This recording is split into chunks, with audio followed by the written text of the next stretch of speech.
السلام عليكم ورحمة الله وبركاته. ازيكم حبايبي؟ عاملين ايه؟ يا رب تكونوا جميعا بخير.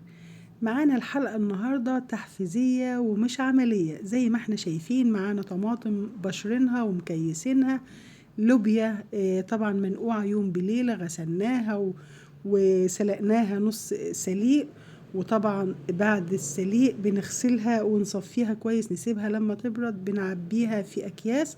الكوسة قورت منها، قطعت منها، أعمل بطاطس مع كوسة، أعمل شوربة بتقطعات مختلفة. طبعا البطاطس زي ما احنا شايفين قشرتها وقطعتها، نقعتها في المية، بقدونس وشبت توم، يعني ما شاء الله. يعني زي ما قلنا ان تفريزات الشهر او الاسبوع مش محتاجة نكون في شهر رمضان المبارك. لما بتجهزي حاجتك في التلاجة، بتقفي في المطبخ مرتاحة، بتوفر عليكي وقت ومجهود.